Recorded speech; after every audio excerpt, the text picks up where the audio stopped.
Hi hi hi നമ്മളെ 6ാം ക്ലാസ്സിലെ annual എക്സാമിന് ഉറപ്പായിട്ടും വരുന്ന എല്ലാ ചോദ്യങ്ങളും മാഷിക്ക് പറഞ്ഞല്ലോ. നമ്മൾ അടുത്ത മാത്സിന്റെ എക്സാമിന് വരുന്ന മുഴുവൻ ചോദ്യങ്ങളാട്ടോ മാഷി ഈ വീഡിയോ നിങ്ങൾക്ക് പറഞ്ഞു തരാൻ വേണ്ടി പോകുന്നത്. ഏതൊക്കെ ചോദ്യങ്ങളാണ് എക്സാമിന് വരിക, ഏതൊക്കെ ചോദ്യങ്ങൾക്ക് ഉത്തരം പഠിച്ചു കഴിഞ്ഞാൽ എനിക്ക് ഫുൾ മാർക്ക് കിട്ടും, അതൊക്കെ അറിയാതിരിക്കായിരിക്കും നിങ്ങളും അല്ലേ. അതുപോലെ തന്നെ നിങ്ങളുടെ ക്ലാസ്സിലെ മക്കളും ഇതുപോലെ തന്നെ ആയിരിക്കും, നിങ്ങളുടെ ക്ലാസ്സിലുള്ള നിങ്ങളുടെ ഫ്രണ്ട്സൊക്കെ ഇതുപോലെ ഏതൊക്കെ ചോദ്യങ്ങളാണ് എക്സാമിന് വരിക എന്നൊന്നും അറിയാതിരിക്കായിരിക്കും. അപ്പോൾ നിങ്ങൾ എന്ത് ഇപ്പോൾ തന്നെ ഈ താഴെ ഷെയർ ബട്ടൺ ക്ലിക്ക് ചെയ്തിട്ട് നമ്മൾ 6ാം ക്ലാസ്സിലെ ഫ്രണ്ട്സിനും കൂടി വീഡിയോ അയച്ചു കൊടുക്കുക കേട്ടോ.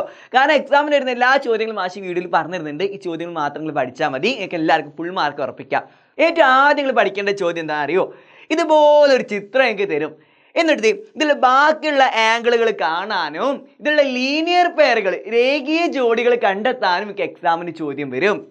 അതുപോലെ തന്നെ ചിലപ്പോൾ ഇങ്ങനെ ഒരു വട്ടം തന്നിട്ട് അതിൽ ചെറിയൊരു ഭാഗം ഷെയ്ഡ് ചെയ്തിട്ടുണ്ടായിരിക്കും. ഷെയ്ഡ് ചെയ്ത് 40 ഡിഗ്രി അവിടെ തന്നിട്ടുണ്ട്. അങ്ങനെയാണെങ്കിൽ ഷെയ്ഡ് ചെയ്തതിൻ്റെ ഭാഗം എത്രയാണ്, ഷെയ്ഡ് ചെയ്യാത്തത് എത്ര പാർട്ടാണ്, അങ്ങനെ കണ്ടെത്താനും എക്സാമിന് ചോദ്യം വരും. അതിൽ ഏതെങ്കിലും ഒന്നായിരിക്കും നാളത്തെ എക്സാമിലേക്ക് ഏറ്റവും ആദ്യത്തെ ആക്ടിവിറ്റി. ഒന്നുകിൽ ചിത്രം തന്നിട്ട് ബാക്കിയുള്ള ആംഗിളുകൾ കാണാനും അതിലുള്ള ലീനിയർ പെയർ കാണാനും, അല്ലെങ്കിൽ ഒരു ചെറിയ ഭാഗം ഷെയ്ഡ് ചെയ്ത പാർട്ട് എത്രയാണ്, ഷെയ്ഡ് ചെയ്ത് എത്ര ഭാഗമാണെന്ന് ചോദിക്കും. പിന്നെ അതുപോലെ അടുത്ത എക്സാമിന് വരുന്ന അടുത്ത ചോദ്യം പെർസെൻറ്റേജ് എന്നുള്ള പാഠത്തിൽ നിന്ന് ചോദ്യങ്ങളാണ്. പെർസെൻറ്റേജ് എന്നുള്ള പാഠത്തിൽ നിന്ന് എന്തൊക്കെ ചോദ്യങ്ങളാണെന്ന് വരിക അറിയോ? വാട്ട് പെർസെൻറ്റേജ്, എത്ര ശതമാനം കാണാനുള്ള ചോദ്യം വരും. പിന്നെ അതുപോലെ തന്നെ ശതമാനം തന്നിട്ട് 3% എന്ന് വെച്ചാൽ എത്ര എണ്ണാണ്, നമ്പർ കാണാൻ, ശതമാനത്തിൽ നിന്ന് നമ്പർ കാണാൻ, എണ്ണം കാണാനും നമ്മൾ പഠിക്കണം. അതിൻ്റെ ഒരു മോഡൽ ക്വസ്റ്റ്യൻ ആയിട്ട് ഇവിടെ തന്നിട്ടുള്ളത്. അതുപോലെ തന്നെ എത്ര പെർസെൻറ്റേജ് കൂടി, എത്ര പെർസെൻറ്റേജ് കുറഞ്ഞു, അങ്ങനെ ഒരു ചോദ്യം നാളത്തെ എക്സാം പ്രതീക്ഷിക്കുക. അപ്പോൾ ഈ 3 ടൈപ്പ് ചോദ്യങ്ങൾ പഠിച്ചു കഴിഞ്ഞാൽ പെർസെൻറ്റേജ് എന്നുള്ള പാഠത്തിന് വരുന്ന ആക്ടിവിറ്റി സെറ്റ്, അതിൽ നിന്നും എന്തായാലും ആക്ടിവിറ്റി വരും കേട്ടോ. അപ്പോൾ അതിന് എങ്ങനെ വരിക? പെർസെൻറ്റേജ് കാണാൻ, വാട്ട് പെർസെൻറ്റേജ്, പെർസെൻറ്റേജ് തന്നിട്ട് എണ്ണം കാണാൻ, പിന്നെ അതുപോലെ തന്നെ എത്ര പെർസെൻറ്റേജ് കൂടി, എത്ര പെർസെൻറ്റേജ് കുറഞ്ഞു. പിന്നെ അതുപോലെ തന്നെ അതിൽ നിന്ന് വേറൊരു ടൈപ്പ് ചോദ്യം കൂടെ വരാം. അതായത് പെർസെൻറ്റേജ് തന്നിട്ട് അതിനെ ഫ്രാക്ഷനിലോട്ട് മാറ്റാൻ വേണ്ടി പറയാം. അപ്പോൾ പെർസെൻറ്റേജിനെ ഫ്രാക്ഷനിലോട്ട് മാറ്റാൻ വേണ്ടി നിർബന്ധമാണ് നമ്മൾ പഠിക്കണം. അതുപോലെ തന്നെ ഫ്രാക്ഷൻ തന്നിട്ട് അതിനെ പെർസെൻറ്റേജിലോട്ട് മാറ്റാനും അതിലൊരു ചോദ്യം വരും. അപ്പോൾ അത് നമ്മൾ നിർബന്ധമായിട്ടും പഠിക്കണം. അപ്പോൾ പെർസെൻറ്റേജിനെ ഫ്രാക്ഷനിലോട്ട് മാറ്റാനും ഫ്രാക്ഷനെ പെർസെൻറ്റേജിലോട്ട് മാറ്റാനും അത് നമ്മൾ നിർബന്ധമായിട്ടും പഠിച്ചിട്ട് അടുത്ത എക്സാമിന് പോകുക കേട്ടോ. പിന്നെ അതുപോലെ നിങ്ങൾക്ക് ഇങ്ങനെ ഒരു ചോദ്യം വരും. ഇതെന്താണെന്ന് വെച്ചാൽ ഒരു ഫ്രാക്ഷൻ തന്നു, ഇത് അടുത്ത ആക്ടിവിറ്റി ആട്ടോ. നിങ്ങൾക്ക് എന്താ തരിക വെച്ചാൽ ഒരു ഫ്രാക്ഷൻ ഭിന്നസംഖ്യ തന്നിട്ട് ആ ഫ്രാക്ഷന് സെയിം ആയിട്ട് ഈക്വൽ ആയിട്ടുള്ള വേറൊരു ഫ്രാക്ഷൻ എഴുതാൻ വേണ്ടി ചോദിക്കും. ഒരു ഫ്രാക്ഷൻ എന്ന് കഴിഞ്ഞാൽ അതിന് ഈക്വൽ ആയിട്ട് വേറെ കുറേ ഫ്രാക്ഷനുകൾ ഉണ്ട്, അതിലൊരു ഫ്രാക്ഷൻ എഴുതാൻ വേണ്ടി ചോദിക്കും. പിന്നെ അതുപോലെ തന്നെ ഫ്രാക്ഷനെ ഡെസിമൽ ആക്കാൻ വേണ്ടിയിട്ടും ചോദിക്കും. അത് നിർബന്ധമായിട്ടും പഠിക്കണം. അപ്പോൾ ഒരു ഫ്രാക്ഷൻ ഈക്വൽ ആയിട്ടുള്ള ഒരു ഭിന്നസംഖ്യക്ക് ഈക്വൽ ആയിട്ടുള്ള വേറൊരു ഭിന്നസംഖ്യ, വേറെ ഫ്രാക്ഷൻ എഴുതാൻ നമ്മൾ പഠിക്കണം. ഫ്രാക്ഷനെ ഡെസിമൽ ആക്കാൻ, ദശാംശ സംഖ്യ ആക്കാൻ, പോയിന്റുള്ള നമ്പർ ആക്കാൻ നമ്മൾ നിർബന്ധമായിട്ടും പഠിച്ചിട്ട് എക്സാമിന് പോകാം കേട്ടോ. ഇതൊന്നും അറിയാത്ത ഒരുപാട് മക്കളുണ്ട്.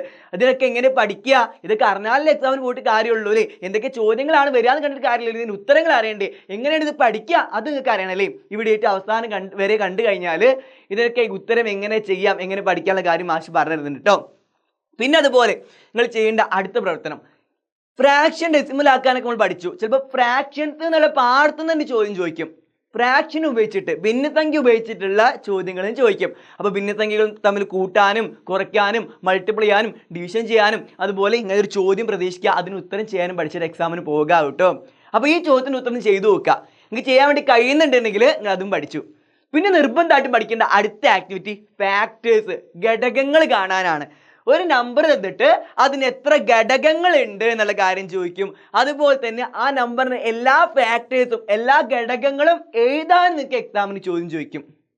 പിന്നെ അതുപോലെ ഒരു നമ്പറിനെ പ്രൈം നമ്പറുകൾ മാത്രം മൾട്ടിപ്ലൈ ചെയ്ത രൂപത്തിൽ മാറ്റി എഴുതാനും ചോദിക്കാം. അപ്പോൾ 3 ടൈപ്പ് ചോദ്യങ്ങൾ എവിടെ നിന്ന് ചോദിക്കുക? ഒരു നമ്പറിന്റെ ഫാക്ടേഴ്സ്, ഘടകങ്ങളെ എണ്ണം കാണാൻ, ഒരു നമ്പറിന്റെ പ്രൈം നമ്പറുകൾ മാത്രം മൾട്ടിപ്ലൈ ചെയ്ത രൂപത്തിൽ, അഭാജ്യ സംഖ്യകൾ മാത്രം മൾട്ടിപ്ലൈ ചെയ്ത രൂപത്തിൽ ഒരു നമ്പറിനെ മാറ്റി എഴുതാൻ വേണ്ടി നമ്മൾ പഠിക്കണം. പിന്നെ അതുപോലെ തന്നെ ഒരു നമ്പറിന്റെ എല്ലാ ഫാക്ടേഴ്സും എല്ലാ ഘടകങ്ങളും കാണാൻ വേണ്ടി നമ്മൾ പഠിക്കണം. പിന്നെ ലെറ്റർ മാത്ത് എന്നുള്ള ഭാഗത്ത് എന്ത് ചെയ്യും? ഇതേ ടൈപ്പ് ചോദ്യങ്ങൾ എപ്പോഴും വരിക. ഇപ്പോൾ കുറച്ച് മുമ്പ് എക്സാം കഴിഞ്ഞിട്ട് കുറച്ച് മക്കളുണ്ടല്ലോ, ഓരോടും ഇതേ ചോദ്യം ചോദിച്ചത്. അതായത് ഇതുപോലൊരു ടേബിൾ തരും, ഇത് പൂരിപ്പിക്കാൻ സിമ്പിളാണ്. എന്നിട്ട് ആ ടേബിളിലെ നമ്പറിനൊക്കെ പകരം ലെറ്റർ ആണെങ്കിലോ ഇതിന് പകരം ഇപ്പോൾ 20 രൂപ നോട്ടിന് പകരം ഈ ലെറ്റർ, 10 രൂപ നോട്ടിന് പകരം ഈ ലെറ്റർ, അങ്ങനെ ടോട്ടൽ അവിടെ എന്താണ് വരിക അങ്ങനെയൊക്കെ ചോദിക്കുക. നമ്പറിന് പകരം ലെറ്റർ കൊടുത്ത് എഴുതാൻ വേണ്ടി ചോദിക്കും. ഇത് തീരെ അറിയാത്ത മക്കളാണെങ്കിൽ എന്താ പോലും മനസ്സിലായിട്ടുണ്ടായിരിക്കുമല്ലോ അല്ലേ. പേടിക്കേണ്ട, ഉത്തരം എങ്ങനെ ചെയ്യാം, ഇതൊക്കെ എങ്ങനെ പഠിക്കാനുള്ള കാര്യം മാഷി ഈ വീഡിയോ ഡേറ്റ് അവസാനം പറയുന്നുണ്ട്, വീഡിയോ അവസാനം വരെ കാണാം കേട്ടോ. പിന്നെ അടുത്ത ടൈപ്പ് ചോദ്യം എങ്ങനെ വരികയെന്ന് വെച്ചാൽ അതെ നിങ്ങൾക്ക് ലെറ്റർ മാത്തിൻ്റെ കുറച്ച് ചോദ്യങ്ങൾ ചെയ്ത് നോക്കണേ ഇതേ 2-3 മോഡൽ ക്വസ്റ്റ്യൻസ് മാഷ് ഇവിടെ കൊടുത്തിട്ടുണ്ട്, അതൊന്ന് ചെയ്ത് നോക്കിയാൽ മതി. ഇത് ചെയ്ത് നോക്കിയാൽ തന്നെ എനിക്ക് ഇത് പഠിച്ച പോലെയാണ്. പിന്നെ അതുപോലെ വോളിയം എന്നുള്ള പാഠത്തുനിന്ന് വോളിയം കാണാനുള്ള ചോദ്യങ്ങൾ പഠിച്ചു വെക്കണം. ഒരു ക്യൂബ് ഇതുപോലെ ഒരു ചതുരക്കട്ട റെക്ടാങ്കുലർ ബ്ലോക്ക് തന്നു കഴിഞ്ഞാൽ അതിൻ്റെ വോളിയം കാണാൻ നമ്മൾ പഠിക്കണം. ആ റെക്ടാങ്കുലർ ബ്ലോക്കിൻ്റെ ഉള്ളിൽ ചിലപ്പോൾ വേറൊരു ചെറിയ റെക്ടാങ്കുലർ ബ്ലോക്ക് തരും. ആ ചെറിയ റെക്ടാങ്കുലർ ബ്ലോക്ക് എത്ര എണ്ണം കൊള്ളും അത് കാണാൻ നമ്മൾ പഠിക്കണം. പിന്നെ അതുപോലെ നമ്മൾ പഠിക്കേണ്ടതാണ് ഒരു ടാങ്ക്. ചിലപ്പോൾ നിങ്ങൾക്ക് ആ റെക്ടാങ്കുലർ ബ്ലോക്ക് ആയിരിക്കില്ല തരും, ഒരു ടാങ്ക് ആയിരിക്കും പകരം തരിക. ഒരു ഇത്ര വോളിയം ഉള്ള ടാങ്ക് എന്നൊക്കെ പറയും. അപ്പോൾ ഈ ടാങ്കിൻ്റെ ഉള്ളിലുള്ള വോളിയം നമ്മൾ വിളിക്കുന്ന പേരാണ് കപ്പാസിറ്റി. ചിലപ്പോൾ കപ്പാസിറ്റി കാണാൻ പറയും, അല്ലെങ്കിൽ ഉള്ളിലുള്ള വോളിയം കാണാൻ വേണ്ടി പറയും. മലയാളത്തിലാണെങ്കിൽ ഉള്ളളവ് കാണാൻ വേണ്ടി പറയും. അപ്പോൾ ഒരു ടാങ്ക് തന്നിട്ട് അതിൻ്റെ ലെങ്ത്തും ബ്രെഡ്ത്തും ഹൈറ്റും, ഉള്ളിലുള്ള ലെങ്ത്തും ബ്രെഡ്ത്തും ഹൈറ്റും, നീളവും വീതി ഉയരി തന്നിട്ട് അതിൻ്റെ ഉള്ളളവ്, അതിൻ്റെ ഉള്ളിലുള്ള വോളിയം എത്രയെന്ന് കാണാൻ വേണ്ടി ചോദിക്കും. അതുപോലെ അതിൻ്റെ ഉള്ളിൽ എത്ര ലിറ്റർ വെള്ളം കൊള്ളുമെന്ന് ചോദിക്കും. പിന്നെ അതിൽ നിന്ന് ഇത്രയും ലിറ്റർ വെള്ളം ഒഴിവാക്കി കഴിഞ്ഞാൽ ബാക്കി എത്ര ഉയരത്തിലാണ്, ബാക്കി എത്ര ഹൈറ്റിലാണ് വെള്ളം ഉള്ളത്, അങ്ങനെ ചോദിക്കുക.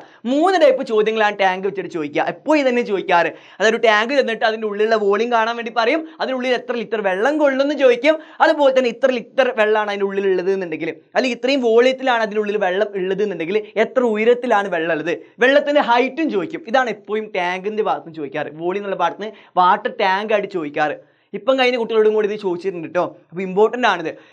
പിന്നെ അതുപോലെ നമ്മൾ പഠിക്കേണ്ടതാണ്, ഇത് അത്ര ഇമ്പോർട്ടൻ്റ് ഒന്നല്ല, എന്നാലും നമ്മൾ പഠിച്ചു വെക്കുക. കാരണം ഇതിൽ നിന്നും ഒരു ചോദ്യം എക്സാമിന് അങ്ങനെ ഇങ്ങനെയൊക്കെ വരാറുണ്ട്, പ്രതീക്ഷിക്കാം നമുക്ക്. ഏവറേജ് എന്നുള്ള പാഠത്തിൽ നിന്നുള്ള ചോദ്യങ്ങൾ, ഏവറേജ് എന്നുള്ള പാഠത്തിൽ മെയിനായിട്ട് ചോദ്യങ്ങൾ ഉണ്ടായിരിക്കും. നിങ്ങൾക്ക് എല്ലാവർക്കും അറിയാം എങ്ങനെ ഏവറേജ് കാണാമെന്ന്. എങ്ങനെ ടോട്ടൽ ഡിവൈഡഡ് ബൈ നമ്പർ ചെയ്താൽ ഏവറേജ്, ആകെയുള്ളതിൻ്റെ ടോട്ടൽ ഡിവൈഡ് ബൈ എണ്ണം ചെയ്താൽ നമുക്ക് ഏവറേജ് കിട്ടും. അപ്പോൾ ഈ ഏവറേജ് ആയിട്ട് ബന്ധപ്പെട്ട ചില ചോദ്യങ്ങളും ചോദിക്കും. അപ്പോൾ ഏവറേജ് എന്നുള്ള പാഠത്തിൻ്റെ ചില ചോദ്യങ്ങളും കൂടെ ചെയ്ത് നോക്കിയിട്ട് എക്സാമിന് പോകുക കേട്ടോ.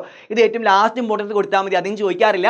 ബാക്കിയുള്ള എല്ലാ ചോദ്യങ്ങളും നിർബന്ധമായിട്ട് നിങ്ങൾ ചെയ്യണം. നിങ്ങൾക്ക് വേണമെങ്കിൽ ഇതൊരു മോഡൽ ക്വസ്റ്റ്യൻ തരാം. ഏവറേജ് എന്നുള്ള പാഠത്തിന് ഒരു മോഡൽ ക്വസ്റ്റ്യൻ ചെയ്യാൻ വേണ്ടി മാഷ് ഇവിടെ തന്നിട്ടുണ്ട്, അത് ചെയ്ത് നോക്കുക. പിന്നെ ഡെസിമൽ എന്നുള്ള പാഠത്തിന് ഇതുപോലെ ചോദ്യങ്ങളാണ് ചോദിക്കുക. അതായത് ഡെസിമലുകൾ തമ്മിൽ മൾട്ടിപ്ലൈ ചെയ്യാൻ ചോദിക്കും, ഡെസിമലുകൾ ഡിവൈഡ് ചെയ്യാൻ വേണ്ടി ചോദിക്കും, ഫ്രാക്ഷൻ തന്നു കഴിഞ്ഞാൽ അതിനെ ഡെസിമൽ ആക്കാൻ വേണ്ടി ചോദിക്കും. നമ്മൾ നേരത്തെ പറഞ്ഞിട്ടുള്ള അതേ സാധനം. അതുപോലെ പോയിന്റൽ നമ്പറുകൾ, ഡെസിമൽ എന്ന് വെച്ചാൽ പോയിന്റൽ നമ്പർ ആട്ടോ, ദശാംശ സംഖ്യ. പോയിന്റൽ നമ്പറുകൾ തമ്മിൽ മൾട്ടിപ്ലൈ ചെയ്യാനും ഡിവൈഡ് ചെയ്യാനൊക്കെയാണ് ഡെസിമൽ നമ്പേഴ്സ് ചോദിക്കുക. പിന്നെ അതുപോലെ കുറച്ച് പോയിന്റൽ നമ്പറുകൾ തന്നിട്ട് അതിൽ ഏതാണ് വലുത് ഏതാണ് ചെറുത് അങ്ങനെ ഒരു ചോദ്യം പ്രതീക്ഷിക്കാം. ഇതാണ് കുറച്ച് പോയിന്റൽ നമ്പറിൽ തന്നിട്ട് അതിൽ വലുത് ഏതാണ് ചെറുത് ഏതാണെന്ന് കണ്ടെത്താനും നമ്മൾ പഠിച്ചിട്ട് എക്സാമിന് പോകുക കേട്ടോ. അപ്പോൾ ഇത് പോയിന്റൽ ഡെസിമൽ ഉപയോഗിച്ചിട്ടുള്ള കുറച്ച് ചോദ്യങ്ങൾ അവിടെ ഉള്ളത്. ഇതെന്താണെന്ന് വെച്ചാൽ ഒരു റെക്ടാങ്കുലാർ ഷേപ്പുള്ള ഒരു ചതുരാകൃതിയുള്ള പൂന്തോട്ടത്തിൻ്റെ ലെങ്ത്ത് 2 മീറ്ററും 65 സെൻറ്റിമീറ്ററും അതുപോലെ ബ്രെഡ്ത്ത് വീതി 1.45 മീറ്റർ ആണെങ്കിൽ അതിൻ്റെ ഏരിയ എത്ര, പരപ്പളവ് എത്ര എന്ന ചോദ്യം. ലെങ്ത്ത് നിന്നിട്ടുണ്ട്, ബ്രെഡ്ത്ത് നിന്നിട്ടുണ്ട്, അത് രണ്ടും മൾട്ടിപ്ലൈ ചെയ്താൽ ഏരിയ കിട്ടും അല്ലേ. അപ്പോൾ മൾട്ടിപ്ലൈ നിങ്ങൾ എന്താ പോയിന്റൽ നമ്പറുകൾ തമ്മിൽ മൾട്ടിപ്ലൈ നമ്മൾ പഠിക്കണം. അതുണ്ടോ അതേ രൂപത്തിൽ ചോദ്യം. പോയിന്റൽ നമ്പറുകൾ തമ്മിൽ മൾട്ടിപ്ലൈ നിർബന്ധമായിട്ടും എക്സാമിന് പോകുന്നതിന് മുമ്പ് പഠിക്കണം. ഇത് വീണ്ടും പോയിന്റൽ നമ്പറുകൾ കുറച്ചാണ് തന്നിട്ട് അതിൽ ഏതാണ് വലുത് ഏതാണ് ചെറുത് എന്നൊക്കെ കാണാനുള്ള രൂപത്തിലുള്ള ചോദ്യം അത്. അപ്പോൾ ഇങ്ങനൊരു ചോദ്യം എന്തായാലും എക്സാമിന് പ്രതീക്ഷിക്കുക. അങ്ങനെ കണ്ടെത്താനും കൂടെ പോയിന്റൽ നമ്പറുകൾ തന്നു കഴിഞ്ഞാൽ അതിൽ വലുത് ഏതാ ചെറുത് ഏതാന്നൊക്കെ കാണാൻ വേണ്ടിയിട്ട് കൂടെ പഠിച്ചിട്ട് എക്സാമിന് പോവുക കേട്ടോ. പിന്നെ ഏറ്റവും ഇമ്പോർട്ടൻ്റ് ആയിട്ട് വരുന്ന ഒരു ആക്ടിവിറ്റി, ഒരു ഗ്രാഫ് തരും നമുക്ക്. ഈ ഗ്രാഫ് തന്നിട്ട് ആ ഗ്രാഫായിട്ട് ബന്ധപ്പെട്ട ചില ചോദ്യങ്ങൾ തരും. ആ ചോദ്യങ്ങൾക്ക് ഉത്തരം എഴുതാൻ നമ്മൾ പഠിക്കണം. അപ്പോൾ അതിൻ്റെ 2-3 മോഡൽ ക്വസ്റ്റ്യൻ കൂടി മാഷ് ഇവിടെ തന്നിട്ടുണ്ട്. ഇത്രയും പ്രവർത്തനങ്ങൾക്ക് ഉത്തരം എഴുതാൻ നമ്മൾ പഠിച്ചു കഴിഞ്ഞാൽ നാളത്തെ എക്സാമിന് ഫുൾ മാർക്കാണ്. കാരണം ഈ ആക്ടിവിറ്റീസ് എക്സാമിന് വരുള്ളൂ. ഇത്രയും ചോദ്യങ്ങൾക്ക് ഉത്തരം എഴുതാൻ നിങ്ങൾ പഠിച്ചു കഴിഞ്ഞാൽ ഇത് ഫുൾ ആക്ടിവിറ്റീസുമായി. അപ്പോൾ ഇത്രയും ആക്ടിവിറ്റീസാണ് എക്സാമിന് വരിക. എക്സാമിന് വരുന്ന ആക്ടിവിറ്റീസ് അതേപോലെ നിങ്ങൾക്ക് പറഞ്ഞിട്ടുണ്ട്. ഇതെങ്ങനെ ചെയ്യാമെന്ന് പഠിച്ചാൽ മതി. അപ്പോൾ നിങ്ങളുടെ ഡൗട്ട് അതാണ്, എങ്ങനെയാണ് ഇതൊക്കെ ചെയ്യുക, ഇതൊക്കെ എങ്ങനെ ചെയ്യാൻ എങ്ങനെ പഠിക്കാം ചോദിക്കേണ്ട.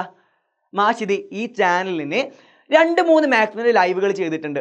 ആ 2 ലൈവ് കാണുക. പിന്നെ അതുപോലെ ഇന്ന് എക്സാമിൻ്റെ തലേന്നാണല്ലേ ഈ ലൈവും കൂടെ, ഇന്ന് രാത്രി 7:30 ലൈവ് ഉണ്ടായിരിക്കും. അതും കൂടെ കണ്ടു കഴിഞ്ഞാൽ ഈ ഫുൾ കാര്യങ്ങൾ നിങ്ങൾക്ക് പഠിക്കാൻ വേണ്ടി കഴിയും. അപ്പോൾ ഒന്ന് വൈകുന്നേരം ആവുന്നതിന് മുമ്പ് അല്ലെങ്കിൽ നിങ്ങൾ ഇന്ന് രാത്രിയുള്ള ലൈവിന് ശേഷമൊക്കെ ആയിട്ട് ഈ ചാനലിൻ്റെ 2 ചെറിയ ലൈവുകളുണ്ട്. 2 ചെറിയ ലൈവുകളുണ്ട്, അത് കാണാൻ വേണ്ടി ശ്രദ്ധിക്കുക. അല്ലെങ്കിൽ ഇത് ഇന്നത്തെ ലൈവിന് പുറമെ തൊട്ട് മുമ്പുള്ള ഏറ്റവും അവസാനമായിട്ട് നടന്നിട്ടുള്ള ഈ വീഡിയോക്ക് തൊട്ട് മുമ്പ് നടന്നിട്ടുള്ള ഒരു ലൈവ് ഉണ്ട്. ആ ലൈവും ഇന്ന് രാത്രിത്തെ ലൈവും, ആ 2 ലൈവ് മാത്രം കണ്ടാലും മതി. അപ്പോൾ ആ 2 ലൈവുകളെങ്കിലും നിർബന്ധമായിട്ട് മിനിമം കാണണം, എങ്കിൽ ഈ മുഴുവൻ കാര്യങ്ങളൊക്കെ പഠിക്കാൻ വേണ്ടി കഴിയും. അപ്പോൾ ഇന്ന് രാത്രി 7:30, അതായത് എക്സാമിന് തലേന്ന് നടക്കുന്ന ഈ ലൈവും പിന്നെ അതുപോലെ മുമ്പ് നടന്നിട്ടുള്ള മാത്സിൻ്റെ ഏറ്റവും അവസാനം നടന്നിട്ടുള്ള ലൈവും എനിക്ക് ലൈവ് സെക്ഷനിൽ ഇങ്ങനെ സ്ക്രോൾ ചെയ്ത് നോക്കിയാൽ കാണാം. ഏറ്റവും അവസാനം നടന്നിട്ടുള്ള ലൈവ് നിർബന്ധമായിട്ട് കാണാം. ഫുൾ കാര്യങ്ങളൊക്കെ സെറ്റ് ആയിരിക്കും കേട്ടോ. അപ്പോൾ അതൊന്ന് മിനിമം നിർബന്ധമായിട്ട് കണ്ടിട്ട് എക്സാമിൽ പോവുക. പിന്നെ എക്സാമിൻ്റെ അന്ന് മോർണിംഗ് രാവിലെ 6:30 ചെറിയ ലൈവ് ഉണ്ടായിരിക്കും. ആ ലൈവും കൂടെ കണ്ടു കഴിഞ്ഞാൽ പിന്നെ എക്സാമിന് പോകുന്നതിന് മുമ്പ് എല്ലാ സാധനവും മറന്നു പോകുന്ന ടെൻഷൻ നിങ്ങൾക്ക് മാറും. അപ്പോൾ ഈ ലൈവുകളൊക്കെ കൃത്യമായിട്ട് കണ്ട് മാത്രം മതിയിട്ട് കുറച്ച് നേരം ഉണ്ടായിരിക്കുള്ളൂ. തൊട്ട് മുമ്പുള്ള ലൈവ് കുറച്ച് നേരമേ ഉള്ളൂ. ഇന്ന് രാത്രി നടക്കാൻ വേണ്ടി പോകുന്ന ലൈവും കുറച്ച് നേരമേ ഉള്ളൂ. മോർണിംഗിലുള്ള ലൈവും അതിനേക്കാൾ കുറച്ച് നേരമേ ഉള്ളൂ. ഇതൊക്കെ കണ്ട് വെറുതെ ഒന്ന് കണ്ടിരുന്നാൽ മതിയല്ലോ. നമുക്ക് അടുത്ത എക്സാം നല്ല മാർക്ക് സ്കോർ ചെയ്യാൻ വേണ്ടി കഴിയും. മാത്സ് തീരെ അറിയാത്ത ആൾക്കാർക്ക് പോകണമെങ്കിലും ഫുള്ള് ക്ലിയർ ആക്കാൻ വേണ്ടി കഴിയും. മാത്സിലുള്ള എല്ലാ കാര്യങ്ങളും അപ്പോൾ നമുക്ക് എന്തായാലും ഈ ലൈവിലൊക്കെ ആയിട്ട് കാണാം. ലൈവ് മിസ്സാക്കാതെ കാണുക. Bye bye.